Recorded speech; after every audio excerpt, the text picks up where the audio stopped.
सम्यक् श्रद्धा धारितुनि सेवं सम्यक् ज्ञान स्वपर अर्थ बहुधर्म जो प्रगटावन भान। सम्यक श्रद्धा को धारने के बाद अर्थात तीसरी ढाल में आने के बाद चौथी ढाल में भी आ जाओ। सम्यक दर्शन धारण किया है तो उसके साथ जो सम्यक ज्ञान हुआ है उस सम्यक ज्ञान को दृढ़ करो। सेवन सम्यक ज्ञान का सेवन करते रहना चाहिए। सम्यक दर्शन के साथ ही सम्यक ज्ञान हो जाता है, तथापि यहाँ ऐसा लिखा सम्यक दर्शन धारण करने के बाद सम्यक ज्ञान को करो। उसका अर्थ यह है कि सम्यक दर्शन के साथ जो उत्पन्न हुआ सम्यक ज्ञान उसको बराबर दृढ़ रखो, उसको परिपुष्ट करो। स्वपर अर्थ बहुधर्मयुत, ये जो सम्यक ज्ञान है वह बहुधर्म से युक्त ऐसे स्व पदार्थ को और पर पदार्थ को प्रकाशित करता है, जो प्रगटावन भान।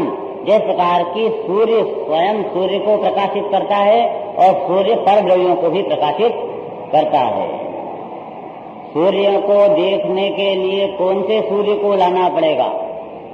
स्वयं सूर्य को तो प्रकाशित करता ही है, परंतु उसके प्रकाश में सारा जगत भी प्रकाशित हो जाता है। इसी प्रकार ये सम्यक ज्ञान सूर्य है।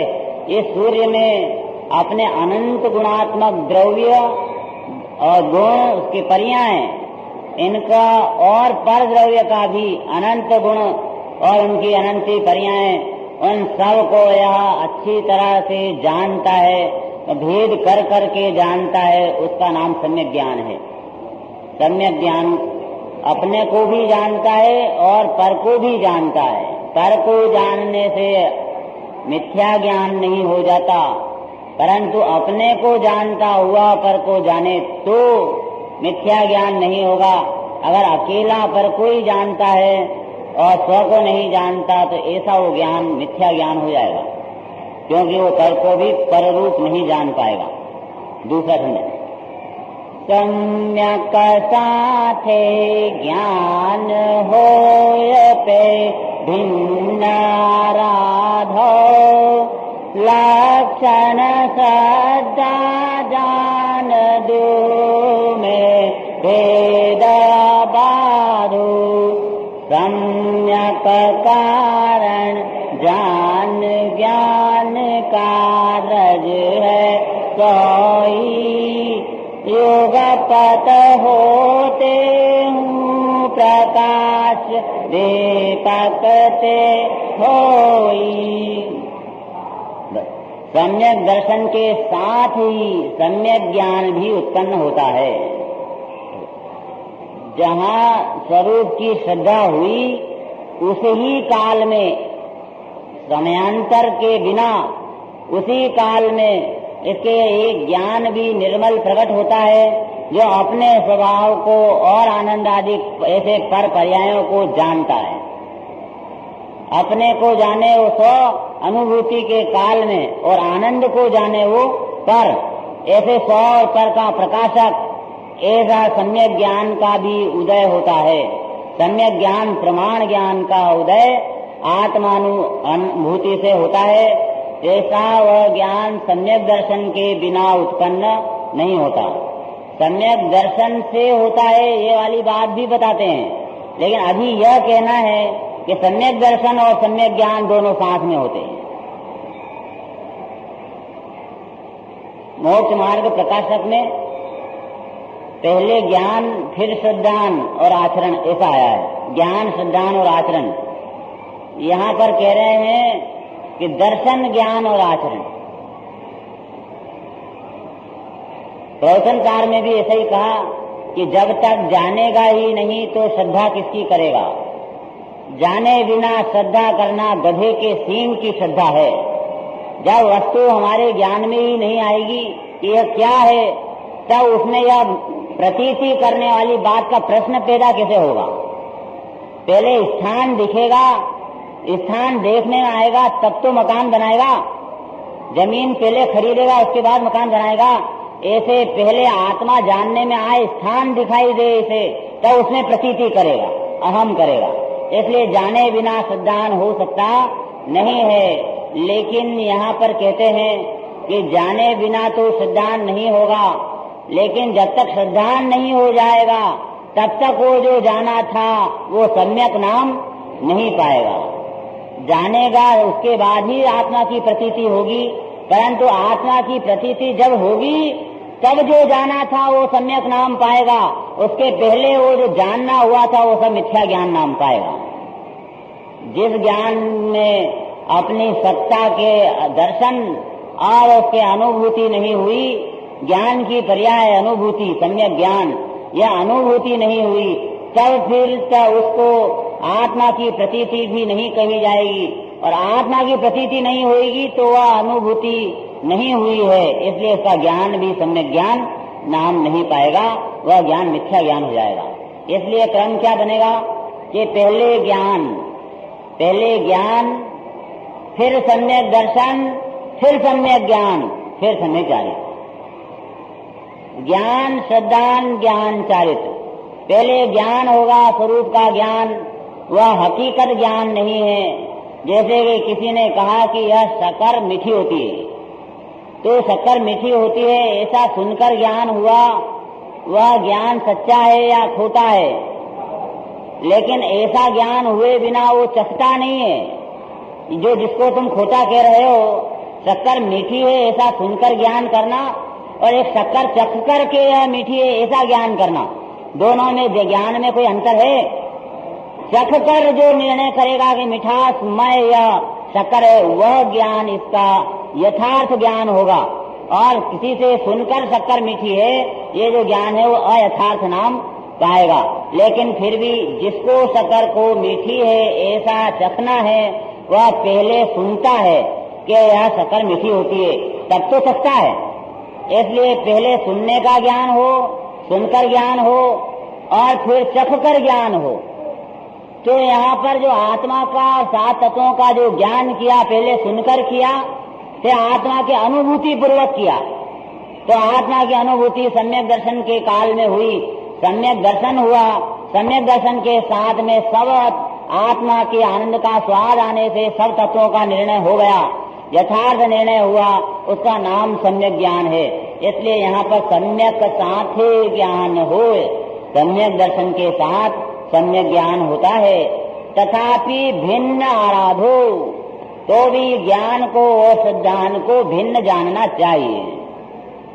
देखो, जिस प्रकार यह जीव शरीर और आत्मा को मिला देता है, मिलाकर के अनुभव करता है, इसी प्रकार ये श्रद्धा और ज्ञान को भी आपस में मिला देता है।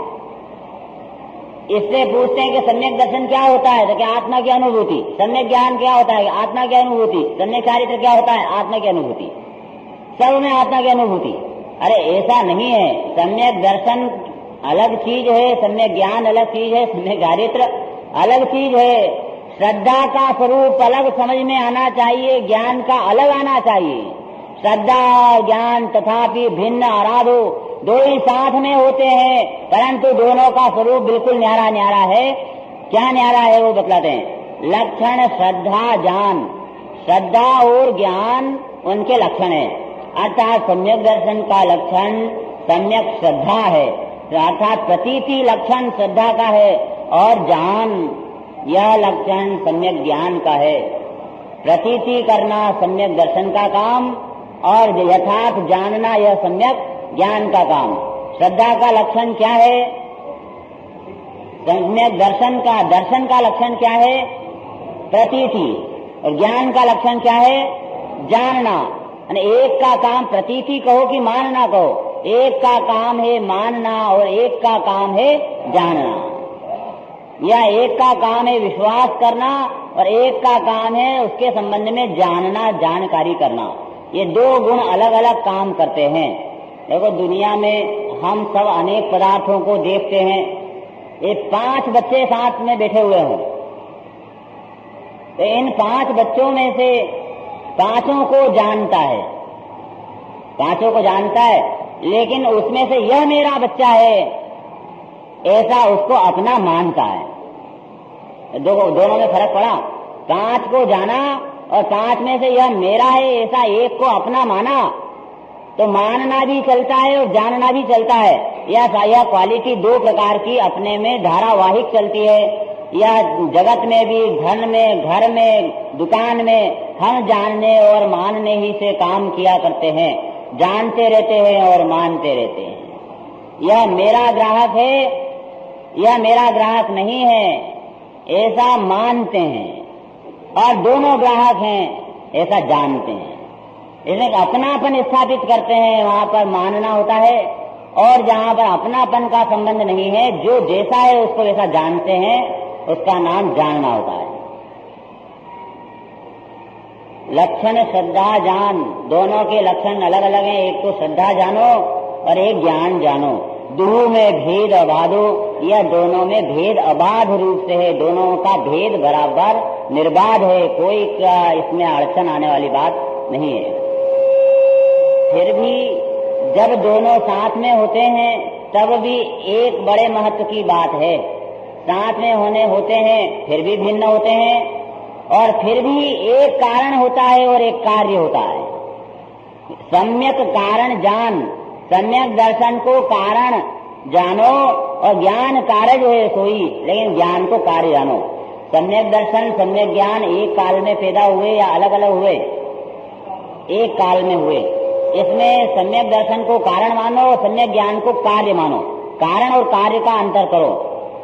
तो प्रश्न ये पैदा होता है कि जब दोनों साथ में पैदा हुए तो ये इसका कारण है और ये इसका कार्य है, ऐसी बात क्यों लाए? तो उसका जवाब देते हैं उदाहरण से, बहुत सुंदर, कि युगपद होते हूँ प्रकाश दीपक से होई। दीपक में जो प्रकाश हो रहा है, तो जिस समय प्रकाश हो रहा है वो दीपक से हो रहा है। दीपक प्रकाश कर रहा है, दोनों साथ में, दीपक और प्रकाश साथ में है या अलग अलग हैं? दोनों ही साथ में। तो भी दीपक को कारण कहा जाता है और प्रकाश को कार्य कहा जाता है। दीपक और प्रकाश दोनों साथ में होने पर भी, एक साथ होने पर भी दीपक कारण कहा जाएगा और प्रकाश कार्य कहा जाएगा। इसी प्रकार वह ज्ञान कार्य है, क्योंकि सम्यक दर्शन के बिना वो इतना ज्ञान था, वो सम्यक ज्ञान नाम पाता ही नहीं था। लेकिन सम्यक दर्शन हुआ तो सारा ही ज्ञान सम्यक ज्ञान हो गया। जितना ज्ञान था वो सारा सम्यक नाम पाने लगा। तो इसका अर्थ यह है कि सम्यक दर्शन उसका अंदर कारण बन गया और ज्ञान कार्य हो गया। तास भेद दो हैं परोक्ष, तरत स्थिति न माही। मति श्रुत दोय परोक्ष, आक्षमन ते उपजाही। अवधि ज्ञान मन पर जय दो हैं, देश प्रताच्छा द्रव्य क्षेत्र परिमाण लिए जाने जिय सच्चा। ये सम्यक ज्ञान जो आत्मानुभूति से जिसका जन्म होता है, ऐसा वह सम्यक ज्ञान चतुर्थ गुण स्थान से प्रारंभ हो जाता है। आत्मानुभूति चौथे ही गुण स्थान से प्रारंभ होती है और उसमें सम्यक ज्ञान भी हो जाता है। आत्मानुभूति कौन से गुण स्थान में प्रारंभ होती है? चतुर्थ गुण स्थान में। लेकिन इसके संबंध में बड़े विवाद हैं। लेकिन विवाद करने के लिए यदि समझे तो कोई स्थान नहीं है। उनके कारण हैं, वो मैं संक्षिप्त में आपको बतलाता हूँ। एक आत्मा की अनुभूति चतुर्थ गुण स्थान में बताई जाती है, एक आत्मा की अनुभूति सातवें गुण स्थान से बोली जाती है, और एक आत्मानुभूति अर्थात शुद्धोपयोग वह 12वें गुण स्थान में कहा जाता है। 3 जगह है। चतुर्थ गुण स्थान में आत्मा की अनुभूति इसलिए नहीं बोला कि चतुर्थ गुण स्थान का पूरा गुण स्थान आत्मानुभूति का नहीं है। शुद्धोपयोग कदाचित किसी क्षण है और फिर उस गुण स्थान में वह आत्मा की अनुभूति अर्थात शुद्धोपयोग नहीं रहता है। क्योंकि शुद्धोपयोग तो कभी कभी होता है और पूरे गुण स्थान में शुद्धोपयोग नहीं रहता है, कदाचित होता है। तो कदाचित न देखकर कि अगर ये कहें कि शुद्धोपयोग चौथे गुण स्थान में होता है तो उसमें खतरा हो जाता है कि यह जीव ऐसा समझ लेता है कि पूरा गुण स्थान चतुर्थ वाला शुद्धोपयोग का है, जैसे कि सातवां गुण स्थान में मात्र शुद्धोपयोगी ही है। ऐसा खतरा हो जाता है कि चतुर्थ गुण स्थान में यदि शुद्धोपयोग कहा जावे तो वह चतुर्थ गुण स्थान को पूरे को शुद्धोपयोग वाला माना जाने लग जाए। इसलिए यह कहना पड़ता है कि चतुर्थ गुण स्थान में शुद्धोपयोग नहीं होता, क्योंकि उसमें किसी क्षण होता है, पूरा नहीं होता, किसी क्षण होता है। शुभोपयोग के काल में भी चतुर्थ गुण स्थान बना रहता है। इसलिए चतुर्थ गुण स्थान में, पांचवें स्थान में और छठे गुण स्थान में शुद्धोपयोग नहीं बोला जाता, क्योंकि इन तीनों ही गुण स्थान में शुद्धोपयोग धारावाहिक पूरे पूरे गुण स्थान के पूरे काल में नहीं है। समझ में आया? ये सब अभ्यासी लोग आए यहाँ पे।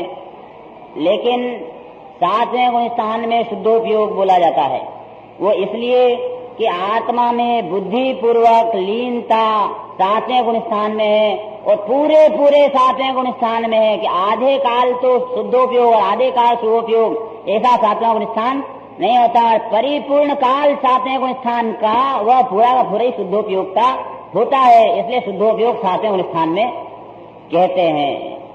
लेकिन धौलाकार 12वें गुण स्थान में शुद्धोपयोग बोलते हैं। उसका कारण क्या कि सातवें गुण स्थान में अबुद्धि पूर्वक अशुद्धि है, और अबुद्धि पूर्वक अशुद्धि है तो हम तो उस उपयोग को जब शुद्ध बोलेंगे कि जब पर्याय में न तो बुद्धि पूर्वक न अबुद्धि पूर्वक कोई कसाय नहीं होगी, पूरी तरह शुद्ध होगा तो शुद्धोपयोग बोला जाएगा। तो सातवें गुण स्थान में चाहे बुद्धि पूर्वक शुद्धोपयोग में हो पर अबुद्धि पूर्वक बाकी है अशुद्धि, तो 12वें गुण स्थान में तो बुद्धि और अबुद्धि पूर्वक किसी प्रकार से विकार नहीं है, पूर्ण तरह उपयोग मात्र शुद्ध ही है। इसलिए 12वें गुण स्थान में शुद्धोपयोग कहा जाता है। इसलिए कोई झगड़ा करे कि वहाँ तो हम 12वें गुण स्थान में शुद्धोपयोग मानेंगे, कोई कि हम तो 7वें गुण स्थान में मानेंगे, कोई कहे कि हम चौथे में नहीं मानेंगे, सब ये झगड़े की बातें हैं।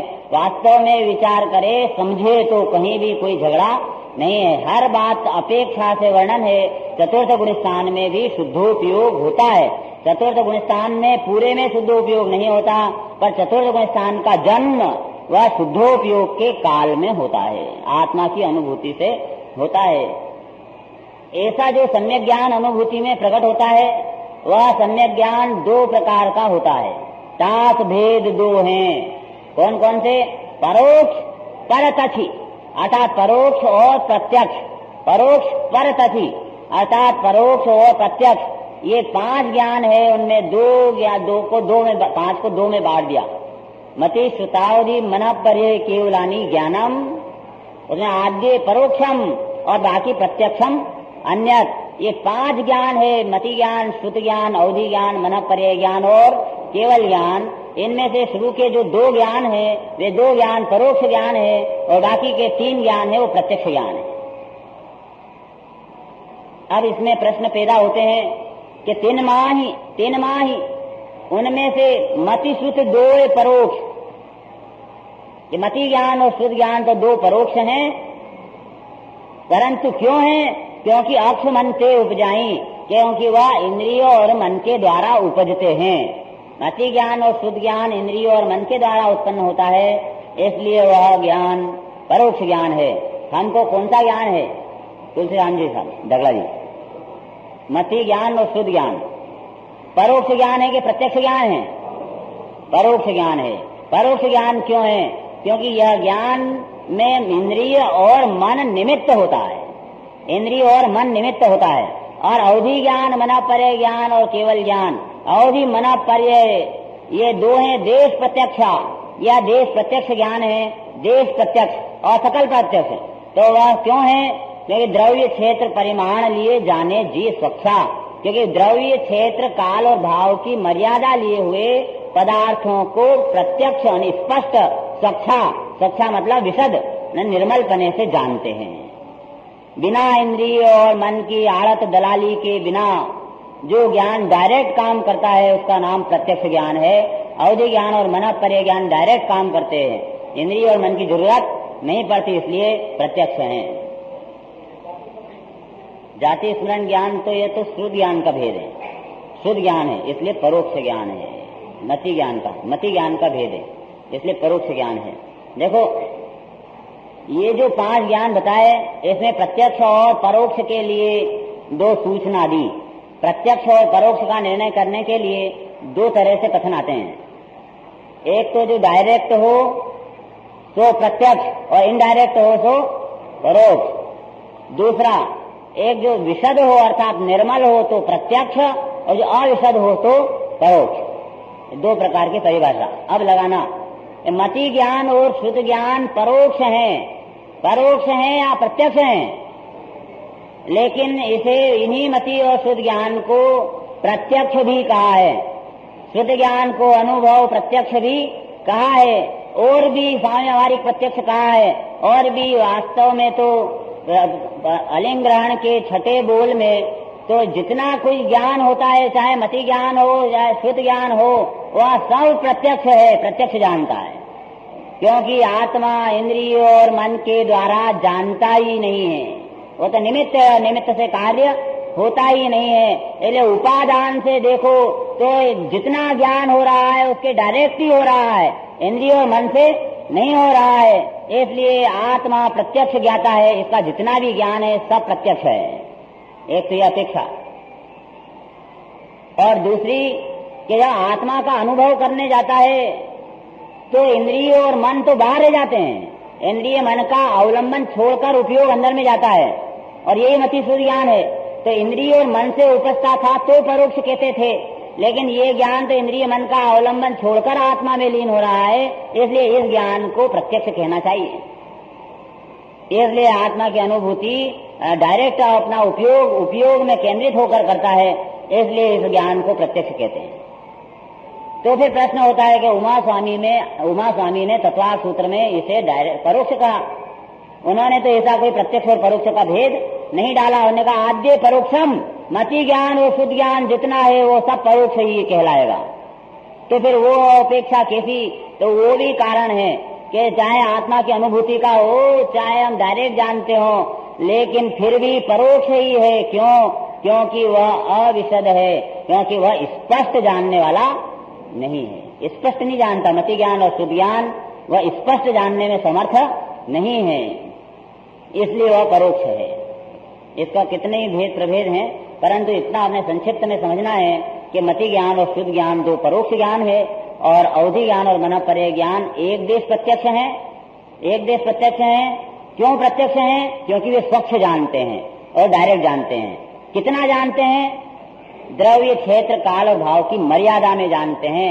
यदि मर्यादा नहीं हो तो क्या हो कि यह अवधि ज्ञान मनःपर्य ज्ञान न होकर के केवल ज्ञान हो जाए।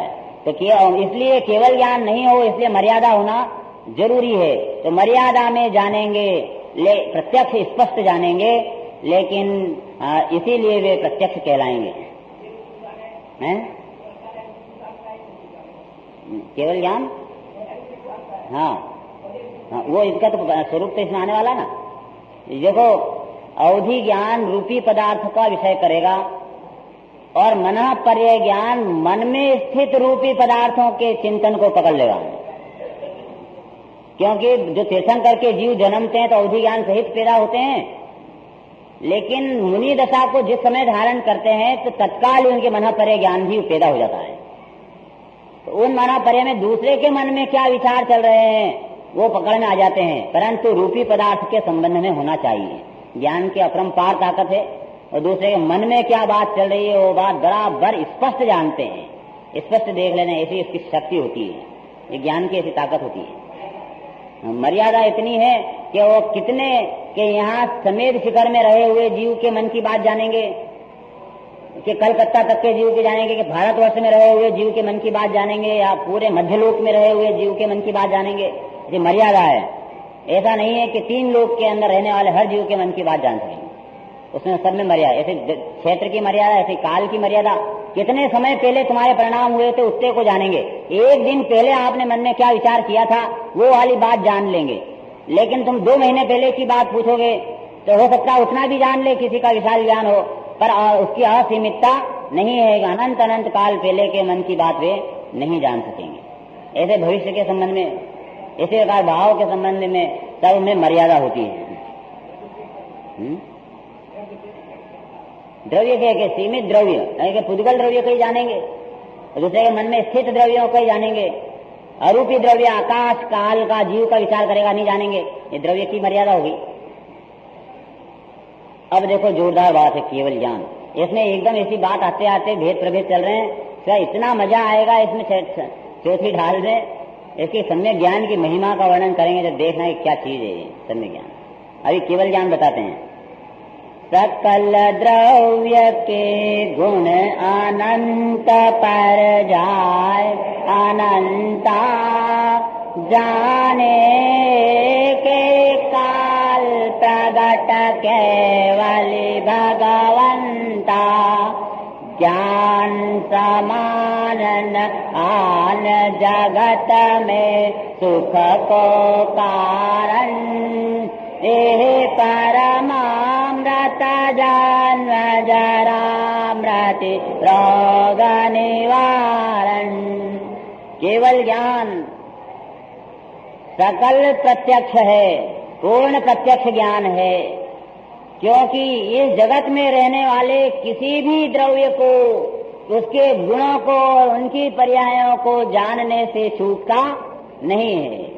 सकल द्रव्य के इस विश्व में अनंत अनंत द्रव्य हैं, उन सब द्रव्यों को जानते हैं। उनके भूतकाल का, वर्तमान काल और भविष्य काल, सकल पर्यायों में आएगी वो बात। सकल द्रव्य के गुण अनंत और एक एक द्रव्य में रहने वाले अनंत गुणों को जानते हैं।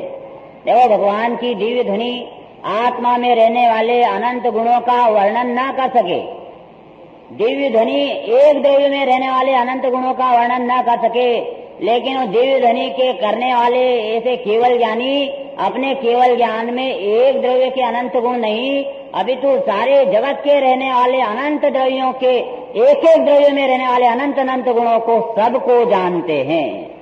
जानते तो पूरा है पर कह नहीं सके, वो बात दूसरी। तो सकल द्रव्य के गुण अनंत, एक एक द्रव्य में रहने वाले अनंत गुणों को केवल ज्ञानी जानते हैं। अपने द्रव्य को कौन जानता है? कौन जानता है? मिथ्या दृष्टि जीव चाहे वो स्वयं अपने ही द्रव्य को न जाने, परंतु भगवान जिनेन्द्र देव अपने केवल ज्ञान में अपने द्रव्य को जानते हैं कि यह अनंत गुण वाला है, इसमें अनंत गुण विराजमान है, यह सिद्ध समान है। ऐसी सत्ता को बराबर केवल ज्ञानी जानते हैं।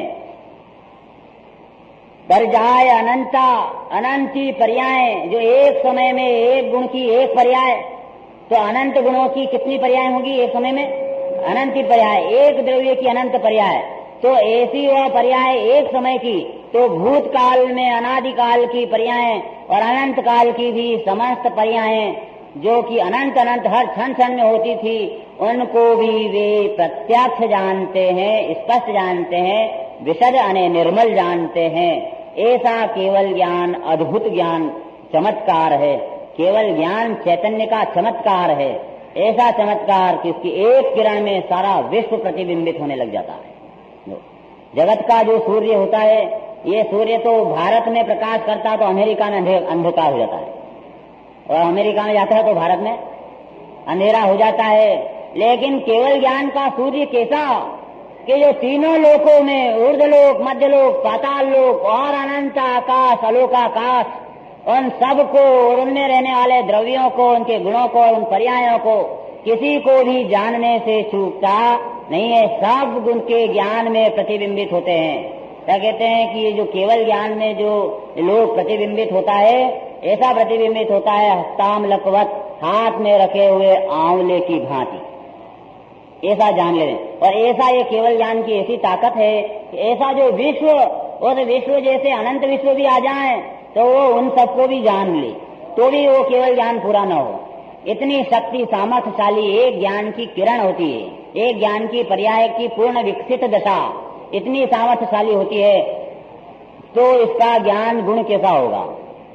ज्ञान की एक समय की पर्याय की ताकत इतनी तो अपने ज्ञान गुण की कितनी, तो एक ज्ञान गुण की इतनी तो अपने पूरे द्रव्य की स्वभाव की ताकत कितनी। या केवल ज्ञान का वर्णन केवल ज्ञानी पर्यायों का नहीं चल रहा है, बल्कि ये चलता है कि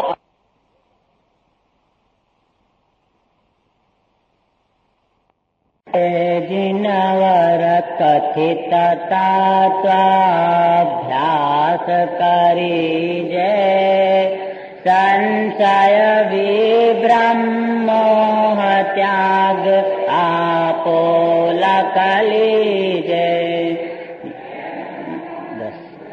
बस ताथे जिनवर कथित तत्व अभ्यास करीजे कि ज्ञान करने से सम्यक ज्ञान रूप से अपना ज्ञान परिणमित हो, तो वह ज्ञान जन्म जरा और मृत्यु रूपी रोगों का निवारण कर सकता है। जब तुझे यह पता चला, इसलिए ताते यानी इसलिए जिनवर कथित तत्वों का स्वाध्याय अवश्य करीजे, अभ्यास अवश्य करना चाहिए। गुरुदेव कहते थे कि जीव को दिन भर में 5-7 घंटे स्वाध्याय करना चाहिए। 5-7 घंटे रोज, वो कम से कम कहते थे 10-12 घंटे कहते थे वो, तो 5-7 घंटे रोज स्वाध्याय करना चाहिए। पर ये तो अपने जो बताते हैं वह कम से कम इतना कि हम प्रतिदिन कुछ न कुछ तो अवश्य करें ही करें। वास्तव में तो जीवन ही स्वाध्याय में लगाने लायक है, और कोई काम दुनिया में जो कुछ होता है वो तो सब कर्म के उदय से बाहर में होता है। दुकान पर और घर में, गृहस्थी में और बाल बच्चे जो भी जैसी स्थिति में है, वे सब कर्म के उदय से अपने अपने कर्मों के उदय के फल को वे सब भोग रहे हैं। कोई पुण्य कर्म के उदय को भोग रहा है, कोई पाप के उदय को भोग रहा है। कितना पैसा आना है वो उसका निर्धारण तो कर्म का उदय करता है, या अपने द्वारा बाहर में कुछ भी नहीं किया जा रहा है। तो फिर पूरे ही समय बचाओ और स्वाध्याय में लगाओ, अपने जीवन को सुधारो। बाहर अपन कर क्या सकते हैं जो उसके कर्ता बुद्धि में अपना जीवन बीत रहा है। हम पर द्रव्य में कुछ परिवर्तन कर सकने में असमर्थ हैं, तो फिर वहां से हट जाना ही अच्छा है। जो असमर्थ है उसको किए जाने का भाव वह तो मिथ्यात्व है। ये वहां से हटकर अपने सारा समय अपने लिए पूरे ही बचता है। जब कर्ता बुद्धि छूट जाए तो पूरा ही समय अपने लिए है, और वह उसमें तत्व के अभ्यास में इसका जीवन यदि यापन होगा तो उसमें इसका आत्म कल्याण अवश्य हो सकेगा। बाहर में भी पुण्य कर्म का उदय बंधेगा उस काल में, तो बाहर में संयोग भी अपने आप अनुकूल होंगे, धन दौलत आदि से अपने आप आएंगे। अगर ये करने जाएगा तो उससे और बर्बाद हो जाएगा। तो संशय विभ्रम मोह त्याग आपो लख लीजे। ज्ञान में 3 प्रकार के दोष होते हैं, जिसके कारण इसे अपना जो स्वरूप है वह ज्ञान में नहीं आता। आपो लख लीजे, ये इसमें महत्वपूर्ण है। आपो लख लीजे अर्थात अपने स्वयं को देख लेना, अपने स्वयं का दर्शन, अपने स्वयं का ज्ञान हो जाएगा। कब? कि जब इसमें से संशय छूटेगा, विपर्य छूटेगा और अनध्यवसाय छूटेगा। ये संशय, विभ्रम और मोह लिखा, तो संशय, विपर्य और अनध्यवसाय तीनों एक ही बात है। तो संशय में आत्मा हूं कि शरीर हूं, ऐसा मन में ऐसा संशय है, वह इसको अपनी आत्मा का अनुभव नहीं होने देता। मैं रागी हूं या मैं वीतरागी हूं, मैं क्रोधी हूं कि क्षमा का भंडार हूं, मैं अल्प ज्ञान वाला हूं कि ज्ञान का पिंड, ज्ञान का पुंज हूं, ऐसा इसके निर्णय नहीं होने से संशय पड़ा रहता है, और उस संशय ही से इसका स्वरूप का अनुभव नहीं हो पाता। तो जब यह अभ्यास करेगा शास्त्र का, तो इसके कारण से इसका संशय टूटेगा कि मैं यह हूं या यह हूं, यह हूं या यह हूं। अनेक कोटि को स्पर्श करने वाला ज्ञान वह छूट जाएगा और एक यथार्थ निर्णय करेगा, ये सही है और बाकी सब गलत है। तो इसी का नाम सम्यक ज्ञान है। उसमें अपनी आत्मा का यथार्थ निश्चय हो जाएगा। संशय और विपर्य, विपर्य ऐसा होता है कि है तो यह आत्मा लेकिन मानता है शरीर। संशय में तो मैं शरीर हूं या आत्मा हूं, और विपर्य में निश्चित उल्टी जो चीज है उसको पूरा सीधा मानता है। विपर्य मतलब उल्टा ग्रहण करना, जैसे कि शरीर ही को आत्मा मान लेना, मैं शरीर ही हूँ। तो जब स्वाध्याय होगा तो शरीर में हूँ ऐसी भ्रांति मिटेगी कि शरीर के अंदर एक द्रव्य नहीं अनंत द्रव्य हैं। एक एक पुद्गल परमाणु इस देह में रहा हुआ एक एक द्रव्य है, और एक एक परमाणु में अनंत अनंत गुण है, और एक एक परमाणु में रहने वाले अनंत गुण उस एक एक गुण में से अपनी अलग अलग पर्याय होती है। तो अनंत द्रव्य और उसके अनंत ही पर्याय प्रति समय शरीर में हो रही हैं। इसका करने धरने वाला यह आत्मा कैसे बनेगा? तो शरीर में हूँ ऐसी बुद्धि छूटने पर कर्ता बुद्धि भी इसकी छूट जाएगी कि पर द्रव्य में यह जीव कैसे कुछ करेगा। इस प्रकार शरीर के और पर द्रव्य के कर्तापने के भाव यह सब विपर्य है, विपरीत बुद्धि है, विपर्यास है।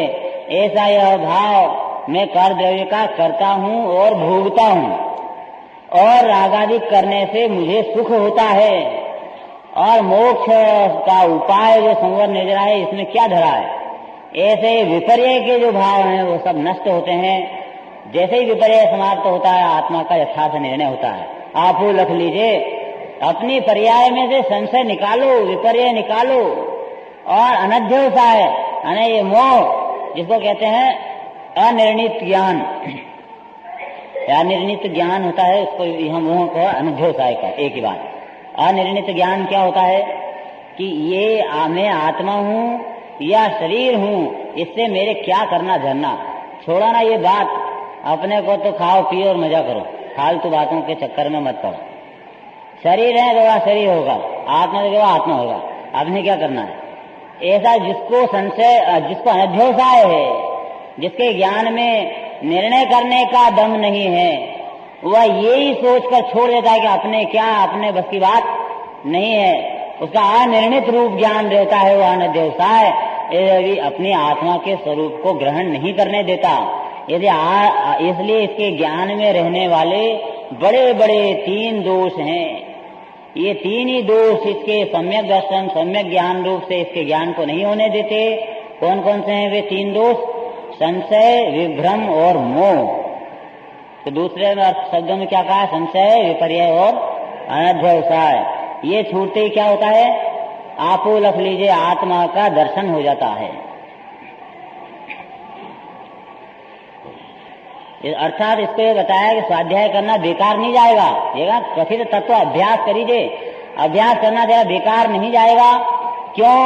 क्योंकि अभ्यास करने से संशय, विपर्य और अनध्योसाय मिट जाएगा और अपने आत्मा के दर्शन हो जाएंगे। यह मानुष पर आय सुकुल सुनी वो जिनवाणी, यह विधि गए न मिले सुमणि जो उदधि समानी। यह मनुष्य भाव जो कि अनंत काल में कदाचित मिलता है। 2000 सागर साधिक, 2000 सागर में 10 पर्याय की स्थिति है उत्कृष्ट में। 2000 सागरों में जो साधिक है, उतने साधिक में ऊपर साधिक मतलब थोड़ा सा अधिक 2000 सागर के, उतने में इसकी सारी पंचेंद्रिय पर्याय हो जाती है। मनुष्य भाव तो कहाँ रहेगा। और 2000 सागर तो बाकी पूरे बचे रह गए, जिसमें 2 इंद्रिय, 3 इंद्रिय, 4 इंद्रिय सब बनना पड़ता है। तो इतने से में इसके जो 48 भाव मनुष्य के हैं, 48 भावों में ये 24 भाव तो पर्याप्त होते हैं।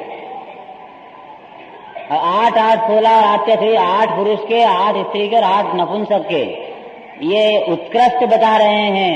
उत्कृष्ट है 2000 सागर में, साधिक 2000 में इसको ये 8 भाव 3 बार मिलते हैं। 8 पुरुष के मिलते हैं, 8 स्त्री लिंग के मिलते हैं, 8 नपुंसक लिंग के, ऐसे 3 बार बनता है। और बाकी 24 ऐसे 8 अपर्याप्त का होता है, ऐसे 48 कुल होते हैं। तो इसमें जो 24 हुए इस पर्याप्त के, वो उत्कृष्ट बताए। उत्कृष्ट अर्थात कि अधिक से अधिक प्राप्त करेगा तो जरूरी नहीं है कि 24 प्राप्त करे। उसके पहले मरे तो एक भाव मनुष्य धारण करके और नरकादिक में वापस चला जाए, निरोध में चला जाए, ऐसा हो सकता है। और यह मनुष्य भाव मिल भी जाए तो मुस्लिम आदि बन जाए और हिंदू बन जाए और कदाचित भी इसको जैन धर्म न मिले, क्या ठिकाना है, कोई मामूली बात नहीं है। इसलिए लिखा सुकुल, यह मनुष्य भाव कदाचित मिल जाए तो सुकुल मिलना कठिन है, कुल मिल जाए तो जिनवाणी का सुनना कठिन है। तानुस पर्याय सुकुल, सुनी वो जिनवाणी, कुल मिल गया, जैन कुल भी मिल गया तो फिर वहां पर जिनवाणी का मिलना वो कठिन हो जाने वाला है। क्योंकि यार कितने गांव में ऐसे हैं कि सुनने वाले तैयार हैं पर मंदिर में जिनवाणी नहीं चलती, पाठशाला नहीं चलती है, तो क्या करे। और सुकुल मिल गया, उसको भगवान के दर्शन करने की फुर्सत नहीं मिल रही है, पूजा कहाँ करें, स्वाध्याय कहाँ करें, फुर्सत नहीं है। तो ये जिनवाणी का सुनने का सुयोग बन जाना ये तो महादुर्लभ में दुर्लभ है। मनुष्य भाव ही प्राप्त करना दुर्लभ है, तब फिर इसमें से जैन कुल मिल जाना है तो महादुर्लभ है। और जैन कुल मिल जाए उसमें फिर जिनवाणी का सुनना, सुन पाना ये तो महा ही दुर्लभ है। यह तो कोई आसान बात है नहीं।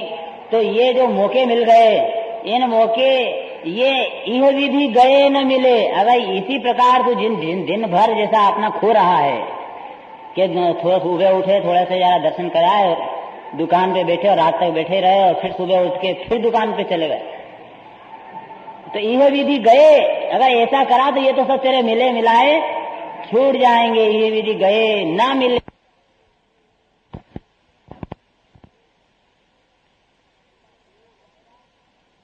का सुयोग जाएगा, फिर जैन कुल चला जाएगा, फिर मनुष्य भाव भी चला जाएगा। क्षण भर में ही मनुष्य भाव का अभाव हो जाएगा। यह विधि गए न मिले। किस विधि कि जो उदधि समानी, जो सुमणि, जो उदधि समानी, जो सुमणि होती है एक बार समुद्र में फेंक दो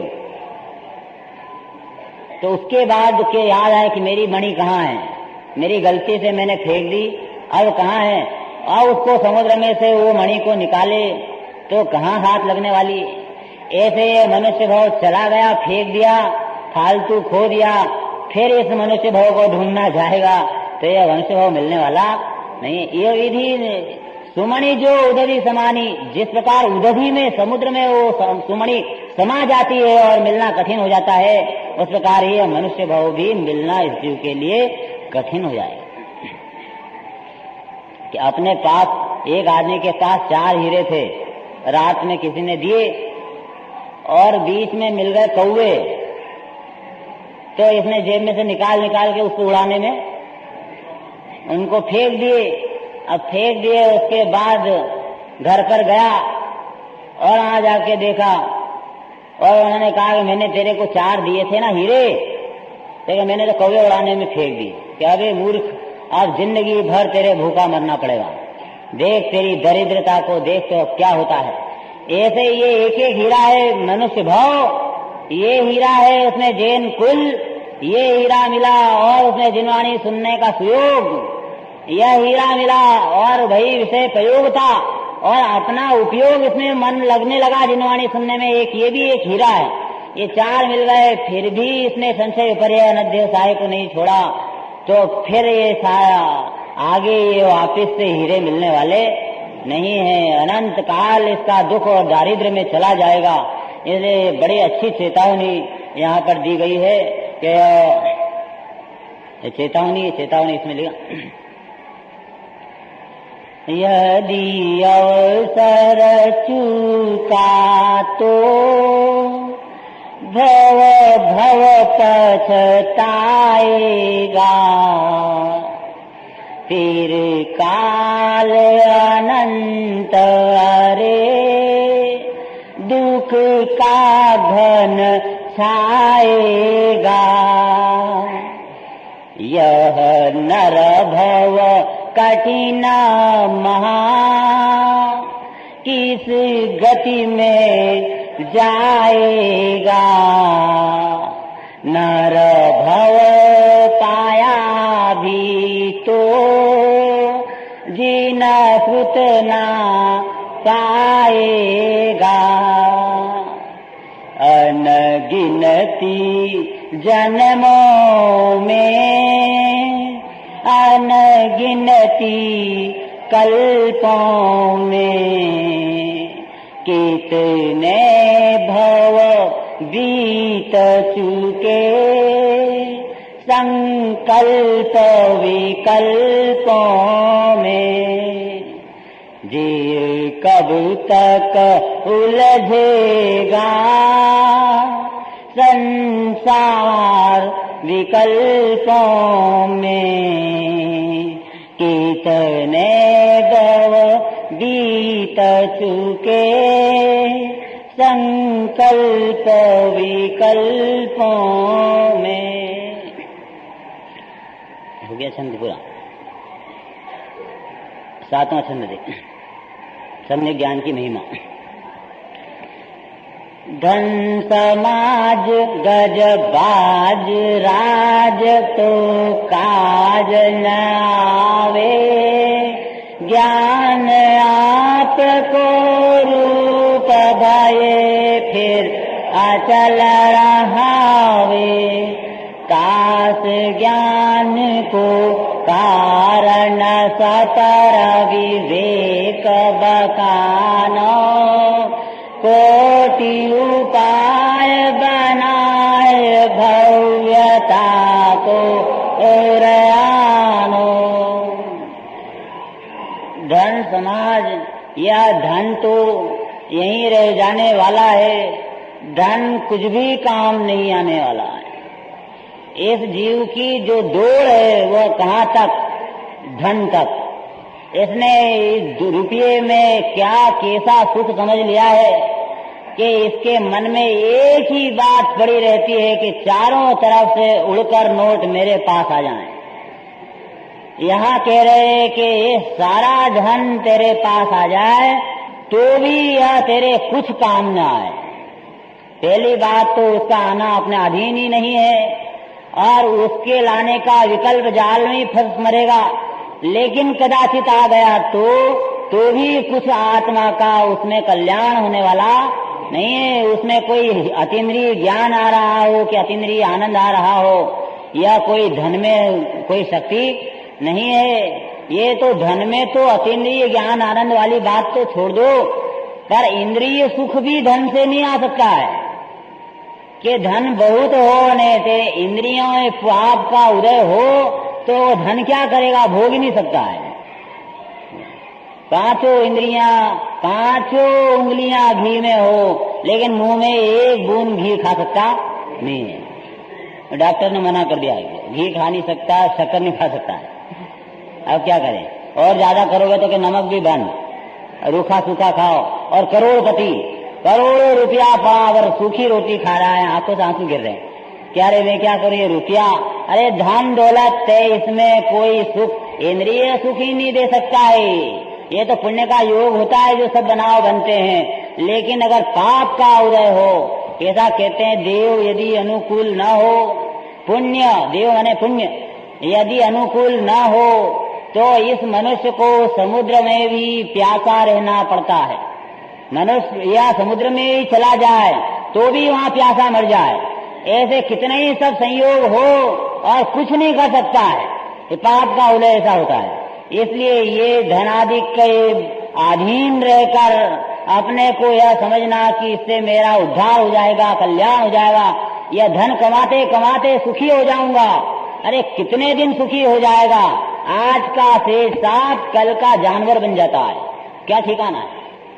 आंख बंद करी का खेल है, आंखें बंद हुई कि वहाँ ढोर गले में उसके बच्चे उसके गले में रस्सी डाल देते हैं, समझे। उसी के घर में गाय भैंस बन के जन्मता है, उसके बच्चे उसी के जंजीर डालते हैं और दूध निकालते हैं उसका, वही उसके पिताजी हो, नाभी गाय बन गई, उसका दूध निकालते हैं और दूध नहीं दे तो लठ मारते हैं। और वो ऐसा हो रहा है, होता है अनादिकाल से, ऐसा ही हो रहा है। ये सब सगे संबंधी कोई घर का कुत्ता बनता है और कोई घर का जानवर बनता है, कोई बैल बनता है, कोई घोड़ा बनता है, कोई शत्रु बन जाता है, कोई मित्र बनता है। इस प्रकार से ये सब तरह के संबंध आपस में चला करते हैं। इसलिए धन कुछ काम आने वाला नहीं है। धन की पकड़ छोड़ो और उसके साथ समाज ये समाज तो जो आज समाज कभी सिंहासन पर बिठाती हो, अध्यक्ष और मंत्री और कोई पद देती हो, समाज उसकी आज पूछती हो, आज सिंहासन पर बिठाती है और कल गधे पे बिठा देने वाली है। आज तो गुण गाती है और कल निंदा करने लग जाने वाली है। ये समाज का तू क्या चाहता है? ये समाज के भरोसे रहना मत, देखते देखते उसका रूप पलट जाता है। इसलिए वो समाज भी कछु काज न आवे, कछु का जो कुछ तो काज न आवे। और गजबाज अलग हाथी घोड़े, या पहले हाथी घोड़े चलते थे और अब चलने लग गई मोटर कार है, स्कूटर। ये तेरे कछु काज न आवे, ये कार पड़ी रह जाएगी और तू बिना कार के ही दूसरे जन्म में चला जाएगा और पलट के भी नहीं देखेगा कि मेरे यहाँ कितनी कारें थी। कछु काज और राजपाट हो तो ही कछु काज न आवे, ज्ञान आपको रूप भय फिर अचल रहा आवे। और इसको छोड़ो, एक तो इसकी लिस्ट जो अज्ञानी ने लिस्ट बनाई कि क्या क्या चाहिए, ये लिस्ट सारी बता दी दौलत राम जी ने। और उसके बाद अब कहा कि इस लिस्ट से तो कुछ काम नहीं होने वाला है, अब हम कहते हैं उसको देखो, हम चीज बताते हैं उसको देखो। तो वो चीज के ज्ञान आपको रूप भय, जो सम्यक ज्ञान है वह अपने आत्मा का रूप है, अपना स्वभाव है और फिर अचल रहा है, वह स्थायी है कि इस जन्म से अगले जन्म में साथ जाने वाला है। 1 करोड़ रुपए में से 5 रुपये भी अपने अगले जन्म में साथ में जाने वाले नहीं है। सोने की ईंटें घर में पड़ी रह जाएंगी, छाती पे बांधकर एक भी साथ में नहीं जाएगी। लेकिन ये सम्यक ज्ञान हुआ है, वो इस जन्म से अगले जन्म में बिल्कुल ट्रांसफर होता है, बिल्कुल साथ में जाता है। ये ज्ञान बेफिक्री से करो, ये ज्ञान जरूर अपने साथ जाएगा और वहां फिर उजाला करेगा और अपने वो मार्ग प्रशस्त करेगा। अपने स्वरूप ही है, खुद का ही रूप है, ये ज्ञान में टिका रहेगा। इसीलिए कहते हैं कि इस जीव के लिए जो ज्ञान है वो ही धन है। ज्ञान धन मेरो हरो, यानी ज्ञान धन, यह ज्ञान धन वह मेरा हर गया है। वो धन एक बार प्रकट कर ले वापस फिर पुनः कभी अपने से जाने वाला नहीं है, स्थायी तत्व है। माँ के गर्भ में फिर से जाएगा तो सम्यक ज्ञान साथ में रहेगा। जिस प्रकार मिथ्या ज्ञान माता के पेट में पूर्व जन्म से हम लेकर आए, उसी प्रकार यह सम्यक ज्ञान भी माता के पेट में लेके जाते हैं। यदि पूर्व जन्म में सम्यक ज्ञान हमको होता तो गर्भ में भी सम्यक ज्ञान रहता, जन्म ही सम्यक ज्ञान सहित होता। इतना यह फिर अचल रहा है। यह सम्यक ज्ञान रूपी धन यह स्थायी धन है, एक बार प्राप्त कर लेने पर हमेशा हमेशा के लिए अपनी संपत्ति हो जाती है। क्योंकि वास्तव में तो अपनी संपत्ति थी, उसकी अपने को पहचान हो जाती है कि ऐसा ज्ञान तो साहब गजब है, इसको तो प्रकट करना चाहिए, ये तो प्राप्त करना चाहिए। ये हम धन के चक्कर में फंसे थे, अब छोड़ो, अब हम ज्ञान कैसे करें उसका कोई उपाय बताओ। तो वो उपाय बताते हैं, तात ज्ञान को कारण स्वपर विवेक बखानो, कि ऐसा ज्ञान हमको हो सकता है जो अचल रहे, तो कि हाँ हो सकता है। उसका कारण स्व और पर का विवेक करना है। मैं कौन हूँ और पराया क्या है, इस बात को जानने से यह सम्यक ज्ञान हो जाता है।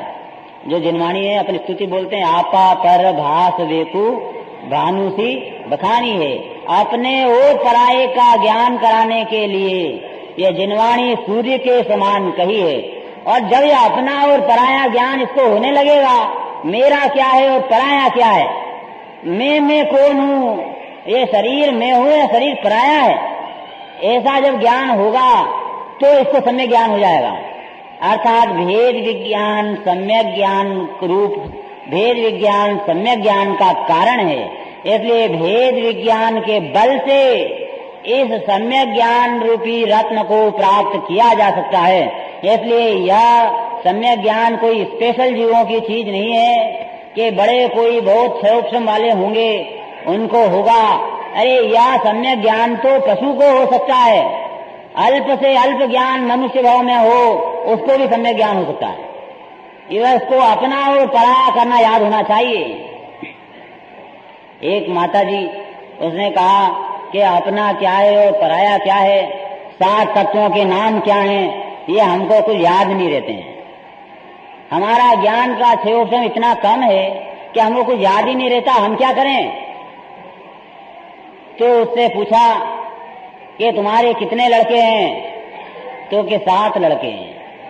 7 लड़कों के नाम क्या हैं, कि सब दिलीप कुमार, प्रदीप कुमार, फलाने कुमार, फलाने कुमार, 7 के नाम बताए।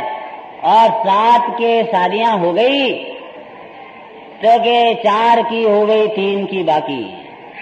4 की शादियां कहाँ हुई, कि एक के राजस्थान हुई, एक के उत्तर प्रदेश में हुई, एक की मद्रास हुई, एक बम्बई हुई। उनके समधी और समधन के नाम क्या हैं, कि वो बम्बई वाले समधी फलाने राम जी हैं और वो राम जी हैं और वो राम जी हैं। और उन तुम्हारे समधियों के यहाँ कोई की सगाई होना बाकी है, यहाँ उनके यहाँ 1 लड़की बाकी है, उनके यहाँ 2 लड़के बाकी हैं उसके यहाँ। अरे तेरे तो उतनी देर पूछा तो उसने कम से कम 100 नाम बता दिए। और जब कहा, और कहती है कि मेरे 7 का तो याद नहीं होते। तेरे इतना ज्ञान, इतने नाम याद हो सकते हैं, इतना ज्ञान पड़ा है, और जिनवाणी में जरा सब ज्ञान के भेद, दर्शन के भेद, चारित्र के भेद या आत्मा के गुण कि ये मेरे याद नहीं रहते हैं। इससे सिद्ध होता है कि उसकी रुचि जहाँ होती है उसको वहीं का ज्ञान होता है। उसकी रुचि उस परिवार में है तो सारे परिवार का कितने जंजाल हो सब याद रहता है। लेकिन धर्म में रुचि नहीं है तो धर्म की कोई बात याद नहीं रहती। हमारी माँ है तो हमारी माँ है वो हमको याद कराया करती थी बचपन में, हमेशा बोलती हो, पापी दुष्टी जीव को धर्म वचन न सुहाय, के ऊंगे के लड़ पड़े, के उठ के घरी जाए। जिसके हृदय में पाप पड़ा है, दुष्टता बड़ी है, जिन वचन उसको ही नहीं सुहाते हैं। ऊंगेगा ये लड़ेगा कि उठ के घर चला जाएगा, ये काम है उसकी। लेकिन जिसके आत्म कल्याण करना, भव्य आसन्न भव्य जीव जिसके कल्याण होने का अवसर आ गया हो, उस जीव को तो जिन वचन चलते हो तो मानो कि अमृत बरस रहा है। बाहर में पानी बरस रहा है और यहाँ अंदर में अमृत बरस रहा है। ये जिन वचन अमृत तुल्य हैं, इसको यदि पान कर ले, ये हृदय से अंदर मन से ग्रहण कर ले, तो जरूर इसके यह विकारी भाव के एकत्व का रोग मिट जाए। ये जो मिथ्यात्व है वो कैंसर का रोग है। लेकिन ये तत्व जिनवाणी जिन वचन अमृत हैं, यदि ये अंदर पहुंच जाए तो ये कैंसर का रोग भी दूर हो जाए। मिथ्यात्व का कैंसर, ये शरीर में जो कैंसर हो जाता है वो तो एक जन्म बिगाड़ने वाला है, लेकिन ये मिथ्यात्व का जो कैंसर अंदर हो गया वो तो इसके जन्म जन्मांतरों में अनंत काल परिभ्रमण कराएगा। इसका दुख का कोई पार नहीं है। जैसे सिद्ध भगवान के अनंत सुख का पार नहीं है, ऐसे मिथ्या दृष्टि के आने वाले अनंत दुखों का कोई पार नहीं है। तो तात ज्ञान को कारण सपर विवेक बखानो। हम जब भी कहीं हो आपने भेद विज्ञान करना प्रारंभ कर देना चाहिए, चाहे रोटी बना रहे हो चाहे ग्राहक से बात कर रहे हैं। ग्रह काम करता छता हे या हे अनुज्ञान। ग्रह का काम करते समय भी हे क्या है, उपादेय क्या है, इसका ज्ञान चलता है। और ये रोटी कैसे बन रही है, मैं उसमें कितना कार्य करता हूँ, मैं जानता हूँ, रात करता हूँ, रोटी बनाता हूँ, रोटी खाता हूँ, इसका सबका विचार करना चाहिए कि रोटी ऑटोमेटिक आटे से बनती है। मैं इसको बनाने वाला नहीं हूँ, मैं बनाने वाला नहीं हूँ। और यह सिगड़ी पर रोटी सिक नहीं रही है, अग्नि से रोटी नहीं सिकती है। एक एक परमाणु में अपनी शीत पर्याय का व्यय करके और उष्ण पर्याय की उत्पत्ति उसका स्पर्श गुण करता है। अग्नि क्या करेगी, अग्नि तो निमित्त मात्र है।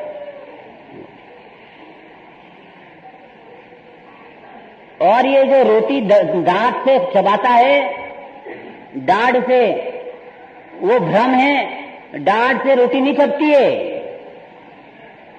और रोटी का जो चूरा होने वाला होता है वह उसका न जगन्य गुणानाम वो उसका जो चिकास और रुकास नाम का पुद्गल में जो गुण है, वो उसमें ये 2 गुण कम होते हैं, जघन्य उपरूप से परिणमते हैं तो बिखर जाते हैं, चूरा हो जाता है और उसको लगता है कि दाढ़ से चुभ रहा है।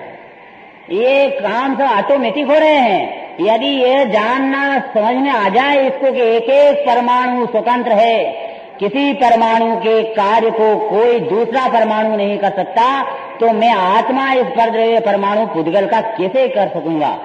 ऐसा जान लेगा तो इसको सारा कर्ता बुद्धि का बोझा उतर जाएगा। मैं करूं यही अज्ञान है।